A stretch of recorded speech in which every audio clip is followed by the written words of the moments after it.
नमस्कार, सत श्री अकाल, आदाब, जय हिंद। मैं राजा दत्त आप सभी का स्वागत करता हूँ शकुंतला म्यूजिक हाउस के ऑनलाइन प्लेटफॉर्म पर। सबसे पहले आप सभी को बहुत बहुत बहुत होली के इस पावन पर्व की, इस रंगीले पर्व की शुभकामनाएं। आज हम रोज की तरह आपके साथ जुड़े हैं प्रीवियस ईयर क्वेश्चंस लेके, यानी कि UP TGT PGT KVS 2021 PRT के प्रीवियस ईयर क्वेश्चंस लेके आप चैनल से जुड़े हुए हैं तो बहुत अच्छी बात है। अगर चैनल पे नए हैं तो इसे सब्सक्राइब करना ना भूलें। क्लास को एक बार आप क्लास में उपस्थित हो चुके हैं तो अपने सारे सोशल मीडिया प्लेटफॉर्म पर इस क्लास को शेयर कर दीजिए, क्योंकि अगर आपके शेयर करने से ये क्लास उन लोगों तक पहुंचेगी जिसको इसकी सख्त ज़रूरत है, या जो रुचि रखते हैं संगीत की इस फील्ड में। आ जाते हैं हमारे आज के क्वेश्चंस की तरफ। क्लास से जुड़ने के बाद एक बार कमेंट सेक्शन में बता दिया करिए, जिससे आपकी उपस्थिति का हमें पता लग जाए, यानी आपकी प्रेजेंस हमें पता लग सके।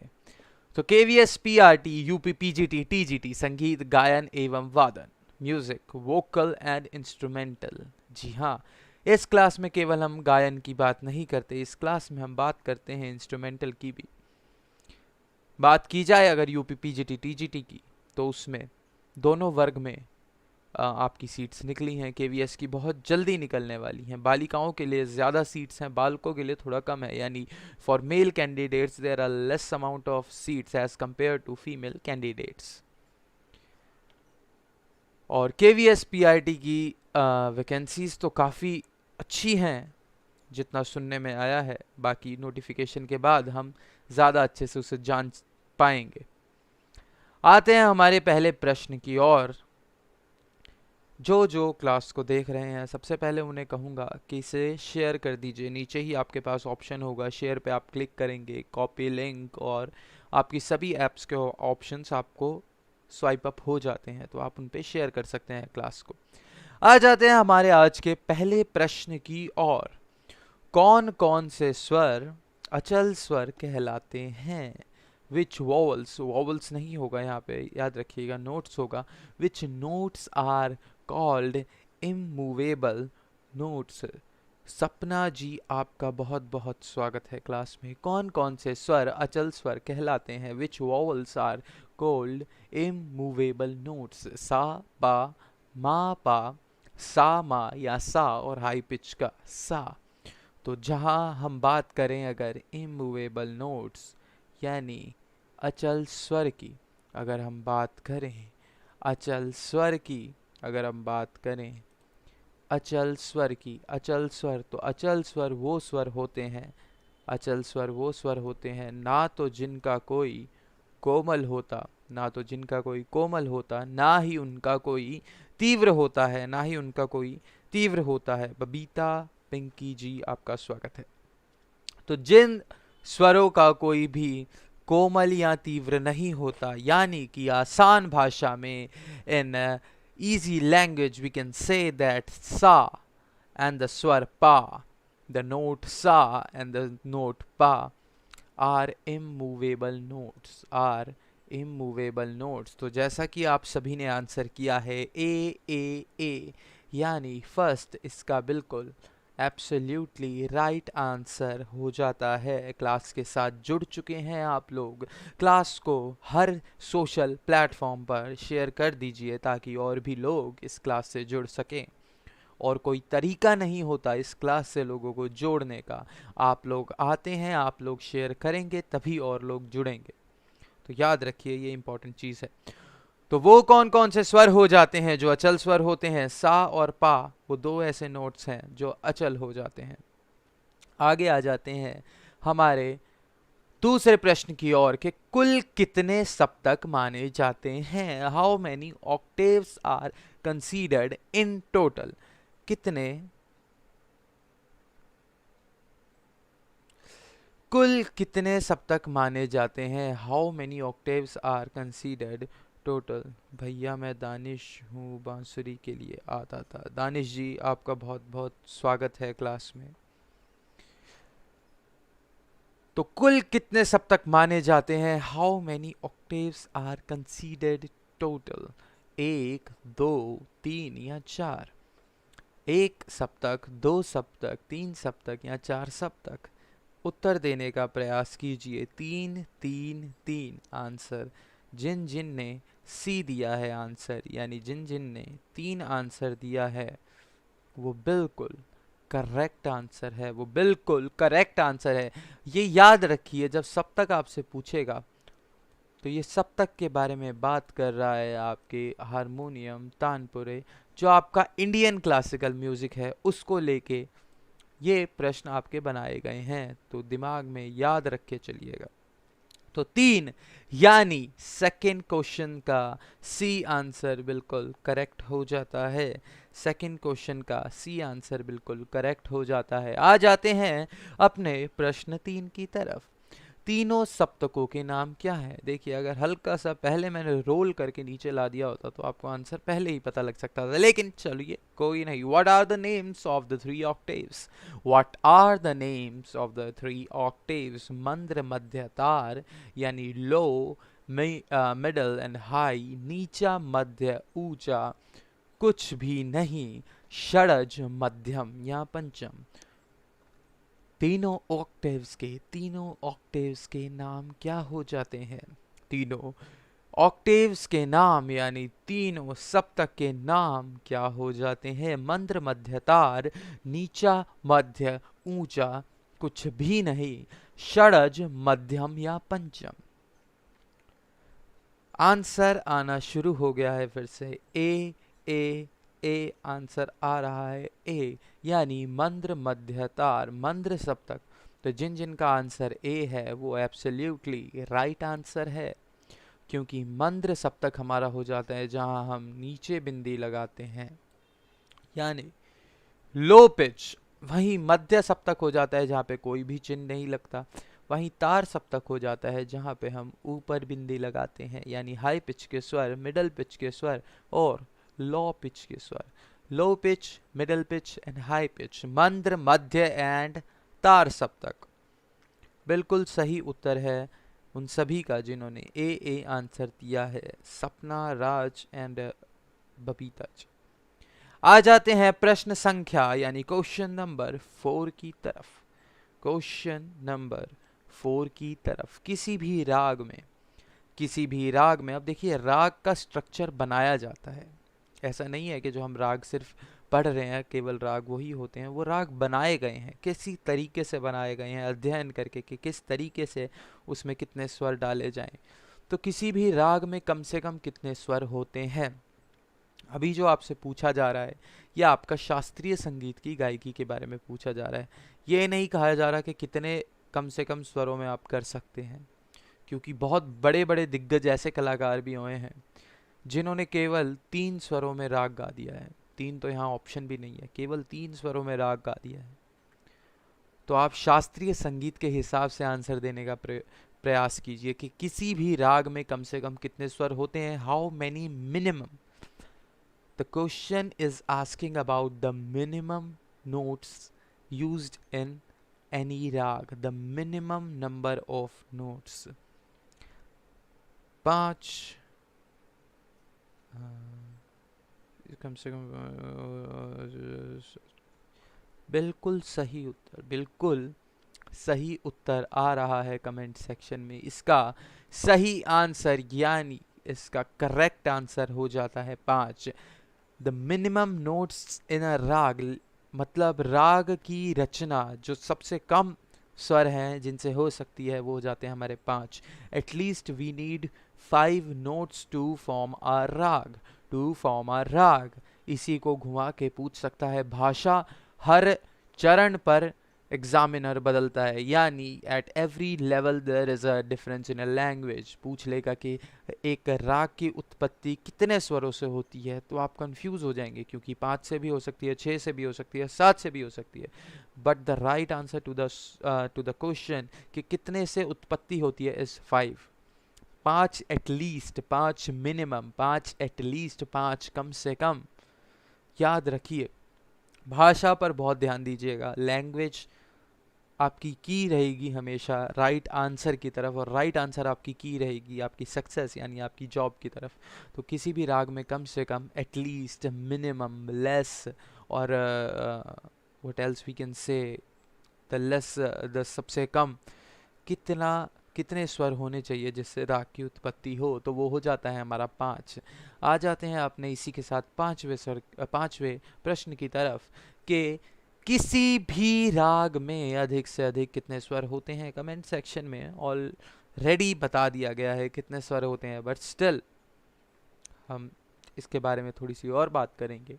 How many maximum notes are there in any raga, how many maximum notes are there in any raga. देखिए कुछ इस प्रकार रहता है कि 7 हमारे मैक्सिमम स्वर होते हैं जो हम शुद्ध कहते हैं एक सप्तक में। अब अगर कहा जाए कि किसी राग में 7 स्वर तो लगे ही लगे शुद्ध, उसके साथ एक कोमल भी लग गया, तो क्या हम उन्हें 2 स्वर गिनेंगे? क्या हम उन्हें 2 स्वर गिनेंगे? तो हम उन्हें 2 स्वर नहीं गिनते। तो याद रखिएगा, क्योंकि एक सप्तक में 12 स्वरों के सप्तक में 7 वैरायटी रहती है, 7 तरीके के स्वर रहते हैं। उनका कोमल, तीव्र, अचल, चल होना, ये उनकी पर्सनैलिटी है, ये उनकी पर्सनैलिटी है। मान लीजिए मैं हूँ, एक मेरी पर्सनैलिटी है जो बहुत गुस्से में रहती है, एक मेरी पर्सनैलिटी है जो बहुत खुश रहती है। तो हम उन 3 पर्सनैलिटीज़ को अलग अलग नाम तो नहीं देंगे। जैसे एक मूवी आई है बहुत पुरानी ज़्यादा तो नहीं, खैर, अपरिचित मूवी, उसमें उन पर्सनैलिटीज़ का अलग अलग नाम होता है, रेमो, अपरिचित, और एक जो उसकी नॉर्मल पर्सनैलिटी होती है, अम्बी। तो इस तरीके से हमने उनका नाम दिया हुआ है, लेकिन वो पर्सन तो एक ही है, लेकिन वो इंसान तो एक ही है, तो उसे गिनते हम एक ही हैं। इसीलिए काफ़ी बार लोग ऐसा गलती कर बैठते हैं कि उनको 2 गिनने का प्रयास मतलब कोशिश कर लेते हैं, तो उससे उत्तर गलत हो सकता है। तो आंसर इसका 7 होगा। अब जैसे देखिए यहाँ पे D10 भी दिया हुआ है, तो अगर बंदा गिनना शुरू करेगा सा, दो, रे, का, के अधिक से अधिक कितने स्वर होते हैं, तो इसलिए कंफ्यूजन हो सकती है। तो इसलिए आंसर, इसका करेक्ट आंसर हो जाता है 7। जी हाँ, सपना जी का बिल्कुल सही उत्तर है। 5वें प्रश्न, यानी आधे पड़ाव पे आ गए हैं हम अपनी क्लास के, तो मैं एक बार आपको फिर से बताना चाहूँगा। अगर आप नए हैं इस चैनल पे तो चैनल को सब्सक्राइब कीजिए, और शकुंतलम म्यूज़िक हाउस आपको प्रोवाइड करता है हर तरीके की online and offline music tuitions. चाहे आप इंस्ट्रूमेंटल सीखना चाहते हो, चाहे आप वोकल सीखना चाहते हो, किसी भी तरीके का इंस्ट्रूमेंट, कोई सा भी instrument, folk instrument, even folk singing, जो भी आप सीखना चाहते हो हमारे यहाँ अवेलेबल है आपके लिए, उसके लिए टीचर अवेलेबल हैं। और अगर आप करना चाहते हैं अपना ऐसा कोई डिप्लोमा या डिग्री जिससे आप संगीत के शिक्षक बन सके, आगे जाके किसी भी सरकारी या प्राइवेट प्लेटफॉर्म पे, या प्रोफेसर बन सके, या पीजीटी के लिए, टीजीटी के लिए आप क्वालिफाई कर सकें, तो Shakuntalam music house registered institute है। कोई ज़रूरत नहीं है आपको कहीं और जाने की, कोई ज़रूरत नहीं है आपको ज़्यादा और बेकार में अपने पैसे खर्च करने की गलत चीज़ों में। सही और ऑथेंटिक इन्फॉर्मेशन आपको यहीं मिलेगी शकुंतलम म्यूज़िक हाउस में। बढ़ते हैं अपने अगले क्वेश्चन, यानी क्वेश्चन नंबर 6 की तरफ, के राग की मुख्य कितनी जातियां होती हैं? How many main caste are there in the raga? Very very very important question. राग की मुख्य कितनी जातियां होती हैं? राग की मुख्य जातियों के बारे में बताइए। राग की मुख्य कितनी जातियां होती हैं? How many main castes are there in the raga? क्या 3, क्या 4, क्या 7, क्या 9? क्या 3, क्या 4, क्या 7, क्या 9? सपना जी का आंसर काफ़ी पहले आया हुआ है, ये शायद पिछले क्वेश्चन का है। बिल्कुल सही आंसर है। 6ठे प्रश्न का उत्तर देने का प्रयास कीजिए कि राग की कितनी जातियां होती हैं? कितनी जातियां नहीं, कितनी मेन जातियां होती हैं? जब हम मेन जातियों की बात करते हैं, जब हम कितनी मुख्य जातियों की बात करते हैं, तो याद रखिएगा मुख्य जातियाँ, यहाँ पे जो मुख्य है और ये जो मेन है, ये बहुत इम्पॉर्टेंट है, क्योंकि मुख्य केवल 3 जातियाँ होती हैं। मुख्य केवल 3 जातियाँ होती हैं। जातियों की बात की जाए तो जातियाँ हम कहते हैं राग में स्वरों की संख्या को, स्वरों की संख्या को, as we just discussed about के 5 स्वरों से 5 स्वर कम से कम होते हैं एंड 7 स्वर मैक्सिमम होते हैं। तो व्हाट वी कॉल अ राग with 5 notes, we call it ऑडव। What we call a rag with 6 notes, we call it शाड़व। जिसमें 5 स्वरों का उपयोग होता है हम उसे ऑडव कहते हैं, जिसमें 6 स्वरों का उपयोग होता है हम उसे शाड़व कहते हैं। What we call a rag with all the 7 notes, जिसमें 7 स्वरों का उपयोग होगा उसे हम क्या कहेंगे, तो उसे हम संपूर्ण कहेंगे। तो ऑडव, शाड़व, संपूर्ण, 5, 6, 7, 5, 6, 7. The rag with 5 notes is Orav. The rag with 6 notes is Shadav. The rag with 7 notes is संपूर्ण।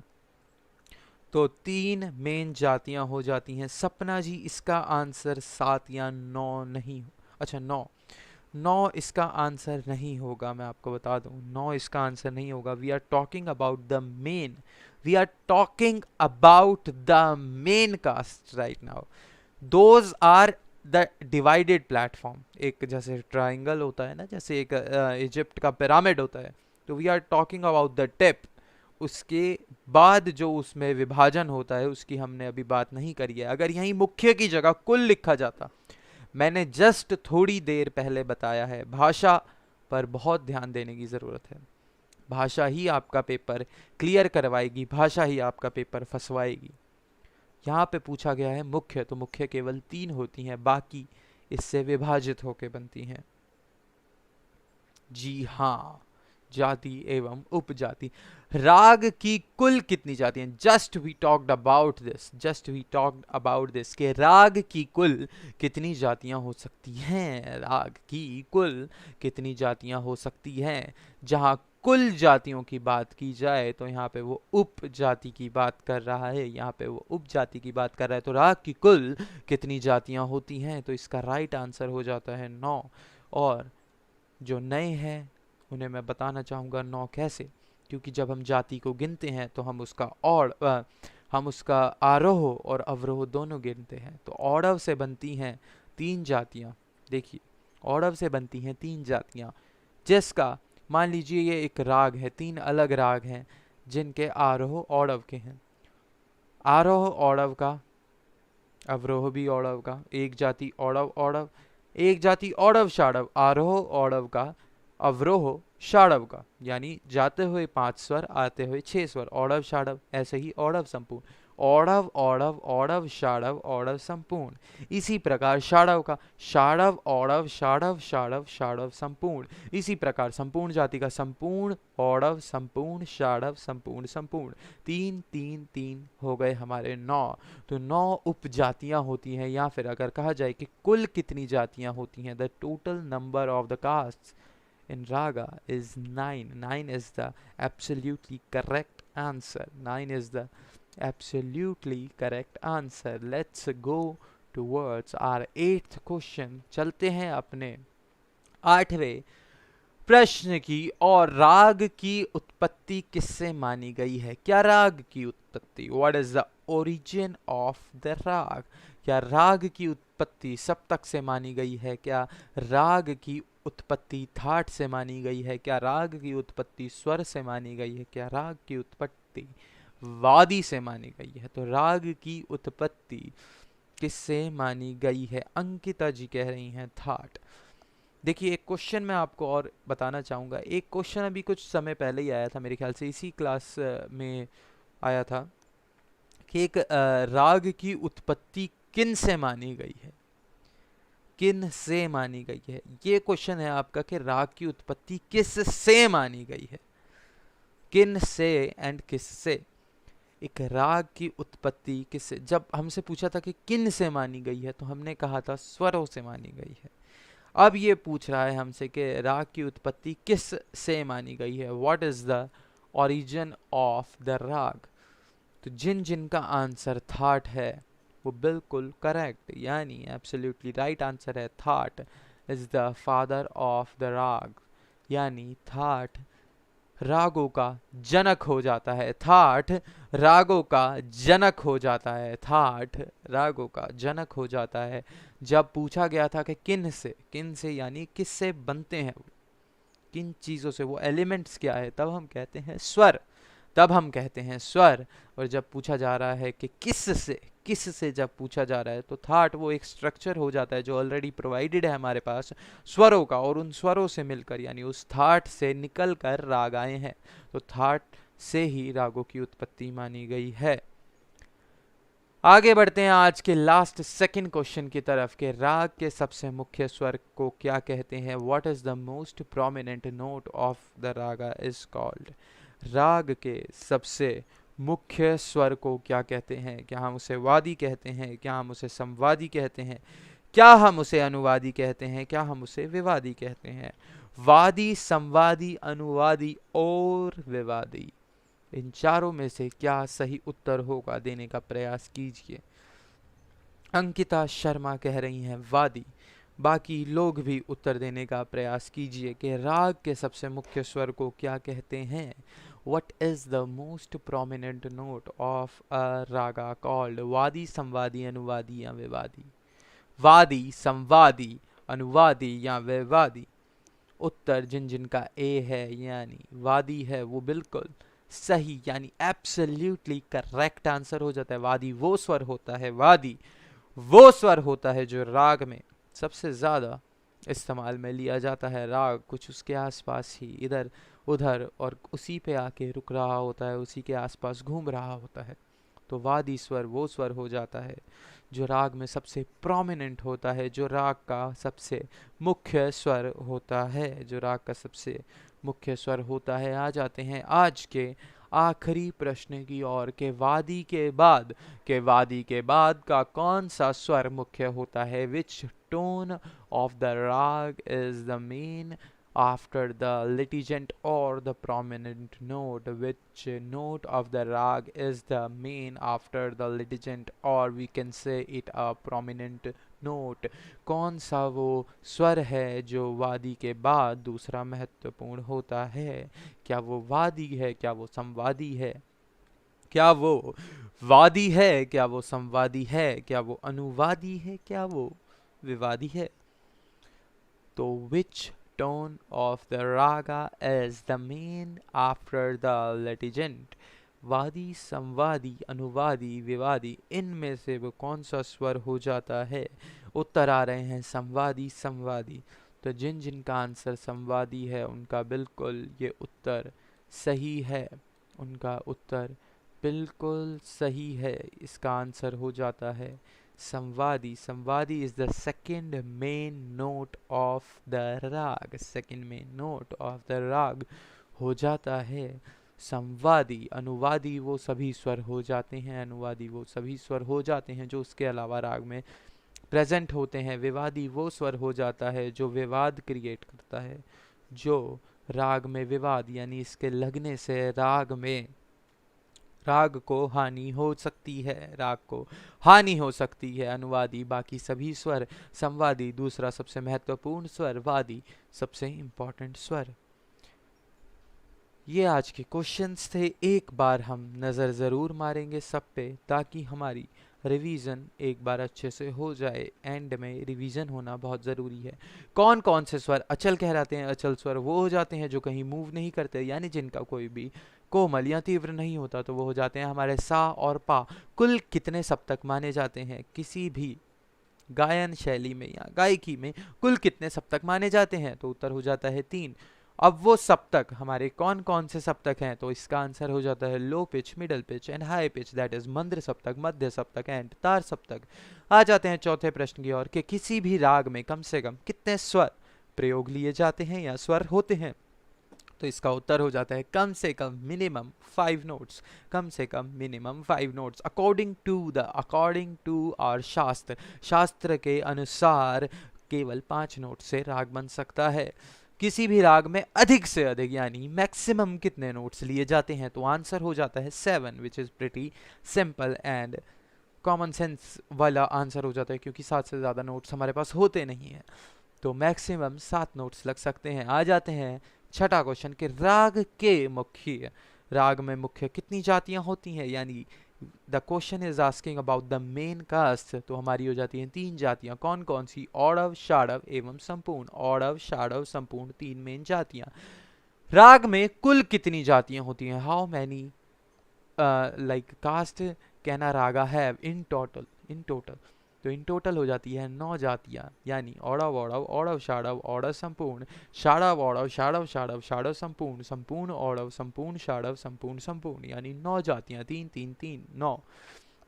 आ जाते हैं राग की उत्पत्ति किस से मानी गई है, किन से नहीं, किस से मानी गई है? तो थाट राग का जनक है, इसीलिए राग की उत्पत्ति एक थाट से मानी गई है। आ जाते हैं 9वें प्रश्न की ओर कि राग के सबसे मुख्य स्वर को क्या कहते हैं? वादी, संवादी, अनुवादी या विवादी? तो उत्तर हो जाता है वादी स्वर। वादी स्वर वे स्वर है, वादी यानी वेरी इंपॉर्टेंट, वादी स्वर वो स्वर है जो सबसे इंपॉर्टेंट होता है राग का, यानी सबसे ज़्यादा इस्तेमाल उसका राग में किया जाता है। वादी के बाद राग का कौन सा स्वर मुख्य होता है, यानी वादी के बाद दूसरा वो कौन सा स्वर है जो मुख्य होता है? तो उस स्वर को कहते हैं संवादी स्वर। बात रही अनुवादी स्वरों की, तो अनुवादी वो सभी स्वर हो जाते हैं जो वादी और संवादी के अलावा राग में प्रयोग लिए जाते हैं। विवादी स्वर वो स्वर हो जाता है जो राग में डिस्टर्बेंस यानी विवाद क्रिएट कर सकता है, जो राग में डिस्टर्बेंस यानी विवाद क्रिएट कर सकता है। आ जाते हैं अपनी आज की आखिरी स्लाइड की तरफ, तो जो हमारा होता है थॉट, हमेशा की तरह जो हमारा होता है थॉट हमेशा की तरह। There is music in the air, music all around us, the world is full of it and you simply take as much as you require. माने माने इसका अर्थ है, इस कथन का संदर्भ है कि हवा में भी संगीत है, संगीत हमारे चारों ओर है। ये दुनिया उतनी ही संगीत से भरी हुई है जितनी हवा से भरी हुई है, एंड हम उसमें उतना ही संगीत ले पाते हैं जितना हमें चाहिए। जितनी यानी हम जितनी चाहत रखेंगे संगीत की, हम उतना ले सकते हैं। जैसे हवा की ही बात हो गई, कभी आप लंबी सांस भी ले सकते हैं, कभी आप नॉर्मल अपनी ऐसी सांस लेते हैं जिस सांस का पता भी नहीं लगता। दिन में कभी आप नोटिस भी नहीं करते होंगे कि आप सांस ले रहे हैं, क्योंकि वो रिक्वायरमेंट के अनुसार चल रही है। लेकिन जब लंबी सांस लेते हैं तो आपको पता लगता है कि आप सांस ले रहे हैं। तो जितना आप रिक्वायरमेंट जितनी आप दिखाएंगे, उतना ही आपको संगीत इस दुनिया में उपलब्ध मिलेगा। तो आशा करता हूँ आप ज़्यादा रिक्वायरमेंट दिखाएं और ज़्यादा म्यूज़िक गेन करें। ज़्यादा म्यूज़िक गेन कैसे होगा? ज़्यादा म्यूज़िक सुनने से ज़्यादा म्यूज़िक गेन होगा। ज़्यादा म्यूज़िक गेन कैसे होगा? शकुंतला म्यूज़िक हाउस का ये चैनल सब्सक्राइब करने से ज़्यादा म्यूज़िक गेन होगा। इन्हीं शब्दों के साथ मैं राजा दत्त आप सभी से आज की क्लास का समापन करते हुए विदा लेता हूँ। कल होली है, अच्छे से खेलिए, कलर का यूज़ कीजिए, पानी सेव करने की कोशिश करिए। ऐसा नहीं है कि पानी यूज़ ना करें, यूज़ करिए। त्योहार है, त्योहार की तरह ही बनना चाहिए। बस इन्हीं शब्दों के साथ मैं आपसे विदा लेता हूँ। जय हिंद, हैप्पी होली।